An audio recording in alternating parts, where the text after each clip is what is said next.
Nice car. What's the retail on one of those? More than you can afford, pal. Ferrari.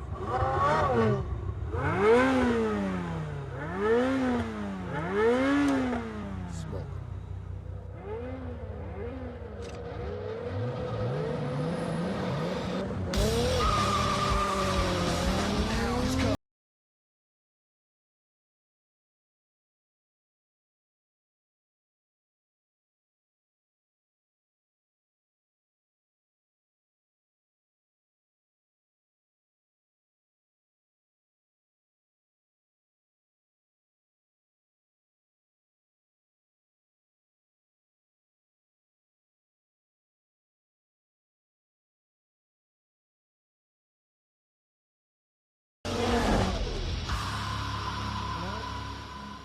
Happy Friday, everyone. So a very iconic scene in Fast and Furious. I mean, it's a big throwback for me, and I'm sure it's a big throwback for a lot of the viewership in the channel.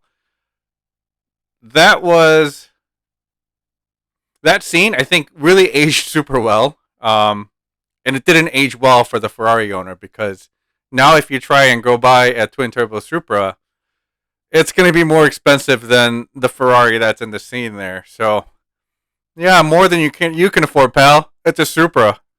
Okay, so with all the jokes aside, I mean the Supra has been a very iconic Japanese sports car for the longest time. You know, Nissan had their GTR, Honda had their NSX, and Toyota's answer to all of that was their Supra with their 2JZ twin turbo engine. There was nothing to complain about that car. So much aftermarket, so much power potential. There's been so many different examples of how to build the Supra properly. The only downside to it was that it was discontinued. Fast forward a few years, here we are. Toyota is coming back with a new Toyota Supra, and everybody's on the edge of their seat trying to figure out what it's going to look like, what the performance figures are going to be like, and Toyota gives us the FT1 concept. Let's take a look at that video.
Wow. Just wow. That was my reaction when I first saw this video, when Toyota was actually revealing the FT1, and my jaw just hit the ground, and I just couldn't get over how beautiful the car was. inside out, I mean, it was screaming supercar. And at the time, I figured the car was going to cost over six figures when it came out because the GTR back then was already over six figures. And Supra being the forever rival of the GTR, I was thinking, I'm looking at this going, oh, it's at least $150,000 car. And it definitely looks the part. Um, but, a few weeks down the road, you're seeing articles pop up that says the Supra is going to be sold starting $60,000. That was the greatest news to the human evolution because if you think about it, you're getting a GTR competitor, a direct rival to the GTR at half the price. I mean, it was just all good news, right? It's going to be based off the FT1. It was going to be half the cost of a GTR. It was more attainable for most people. I mean, 60,000 is still a lot of money, but still, it's half the cost of its rival. So it was great news, but there was definitely a catch to that. Let's see the reveal video of the actual Supra we got.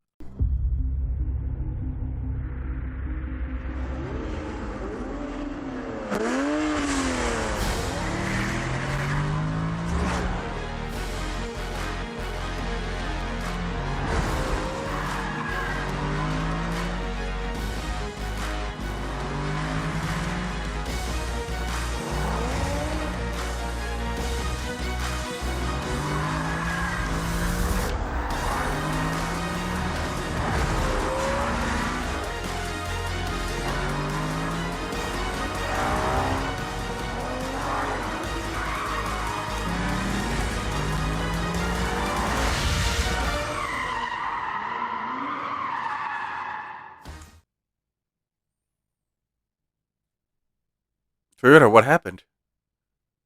How do you go from FT1 to this? I mean, we're looking at a car that's shorter, that's narrower, that's taller. The proportions are completely off. Where's all the cool features, including, functional vents and the pneumatic spoiler? Where did it all go? I mean, the obvious answer is this. In order to meet the $60,000 figure, they had to cut corners. They had to cut a lot of things down from the FT1 concept. Me personally would have preferred that the Supra came out just like the FT1 and it was a six-figure car and it was harder to obtain. Just because I love to see a car that is 100% complete. Whereas in this Supra, it didn't feel like it had the Supra spirit, that it really lived up to its name when it first came out. And frankly, honestly, like I was completely disappointed with the launch of this new Supra. Now, my mind did quickly change over the past year and a half of the Supra being out. Being in the industry, I always kind of keep up with the trendy cars and see what kind of aftermarket's going on. What kind of modifications are being done. Who the what the major players are doing in the environment, like HKS, Gretty, all those big manufacturers that make parts for these cars. Um, and also obviously the clientele, trying to see what the people's reactions are to this car. One thing I've noticed over the years is Toyota is not stupid. I mean, Toyota made this decision to work with BMW to grab their B58 inline six turbo engine and to borrow their Z4 chassis. And at first, I think even now, a lot of people are making the joke as it's a Supra, not a Supra. It might as well just be a BMW. It's not a real Supra because it's not built by Toyota. It's not, it doesn't have a 2JZ in it, blah, blah, blah. I get the argument, but at the same time, Toyota is a car manufacturer that's building cars to make money. So they had to make a decision whether or not if they were going to make a supercar, which they've done in the past with an LFA, and it's not like they made a ton of money with LFA. I mean, I don't know if this fact is proven, but I I did hear through the grapevine that they actually lost money every time they sold the LFA. Um, and with the Supra, they couldn't do that. They had to actually make this car so that they could profit from it. And a real good way to profit is to lessen the cost. Otherwise, let's say they came out with the FT1 and it costed $150,000. How many of those could they potentially sell versus a $60,000 Supra that we got? I mean, it's easier to sell a $60,000 car compared to a $150,000 car. And on top of that, in order to make the $150,000 car, the R&D cost would be quite a bit. I mean, if you think about it, they have to make their own chassis, they have to remake their own engine, they have to remake their whole drivetrain. Even just that spoiler alone, it's just everything is one off on that car. So whatever they built for the FT1 would just stay for the FT1, and they really wouldn't have another car to share it with in order to make profits better. So making that decision to go with the BMW chassis, making the decision to use the BMW engine, I think in the long run was a great decision for Toyota because now they can meet the $60,000 price target that they were looking for and still deliver a fun car that was still sporting the Toyota Supra energy, I would say, because it is still an inline six, it is still a turbocharged car, and from what I've seen, it could make some good power and put down some good times at the quarter mile. I've seen people do a downpipe and an E30 tune and some sticky tires, and they're running tens in the quarter mile. I mean, this is 300 and some horsepower car out of the factory. So for it to run tens like that with minimal modifications really shows you that Toyota was focusing on making this the next Supra for sure. They just cut costs where they could, and they ended up using the BMW's baseline to get to where they needed so they could save some money. Can't blame them. They're in it to make money, so it is what it is. The car actually ended up turning out great. If you don't compare the car to the FT1, let's say you've never saw the FT1 reveal and just saw the Supra the way it was, I think there will be less complaints about how the Supra was released. $60,000 sports car, rear wheel drive, 6-cylinder turbo. I mean, plenty of potential for aftermarket, plenty of potential for modifying the way you want it. And they look amazing when you put on some nice body kits, nice spoilers, and things like that on it. And there's so many to choose from. So, I mean, my mind, like I said, when I first saw the reveal, I did not like the car. But I think most of it stemmed from actually hoping that the Supra would be the FT1 that we were introduced to in the beginning.